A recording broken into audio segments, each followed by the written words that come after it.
भारतीय वायुसेना के भविष्य को लेकर पिछले कुछ वर्षों में एक सवाल लगातार उठ रहा है कि क्या भारत अपने स्वदेशी लड़ाकू विमान कार्यक्रम के जरिए समय पर अपनी स्क्वाड्रन ताकत को संभाल पाएगा या नहीं। गुरुवार को हिंदुस्तान एरोनॉटिक लिमिटेड यानी HAL की ओर से आया बयान बेहद अहम माना जा रहा है, जिसमें साफ कहा गया है कि LCA तेजस MK1A के 5 लड़ाकू विमान पूरी तरह तैयार हैं और भारतीय वायुसेना को डिलीवरी के लिए उपलब्ध है। यह बयान सिर्फ एक औपचारिक जानकारी नहीं, बल्कि इसके पीछे भारत की रक्षा उत्पादन क्षमता, इंजन सप्लाई की जटिलताएं, अंतर्राष्ट्रीय साझेदारियों का दबाव, वायुसेना की घटती स्क्वाड्रन संख्या और स्वदेशीकरण की पूरी कहानी छिपी हुई है। दरअसल LCA तेजस MK1A कार्यक्रम पिछले कुछ समय से देरी को लेकर चर्चा में आ रहा है। भारतीय वायुसेना ने 83 तेजस MK1 विमानों का ऑर्डर HAL को दिया था, जिसे MiG-21 जैसे पुराने लड़ाकू विमान की जगह लेना है। MiG-21 जिन्हें कभी भारतीय वायुसेना की रीढ़ कहा जाता था, अब तकनीकी रूप से पुराने हो चुके हैं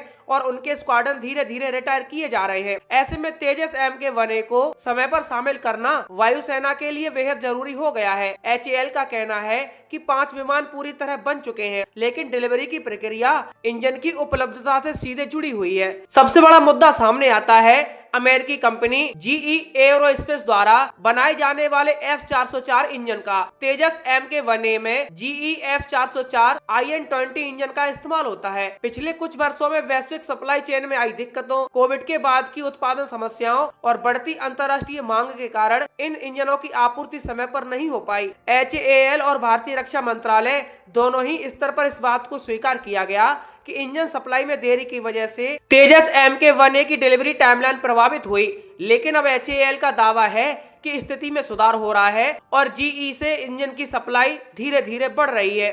HAL के मुताबिक अभी 5 इंजन मिल चुके हैं, जिनके साथ ये 5 तैयार विमान भारतीय वायुसेना को सौंपे जा सकते हैं। इसके अलावा कुल 9 और MK1A विमान ऐसे हैं जो निर्माण के लिहाज से पूरे हो चुके हैं और उन्होंने टेस्ट फ्लाइट भी कर ली है, लेकिन इंजन की प्रतीक्षा में खड़े हैं। जैसे जैसे इंजन मिलते जाएंगे, इन विमानों को भी डिलीवरी के लिए तैयार किया जाएगा।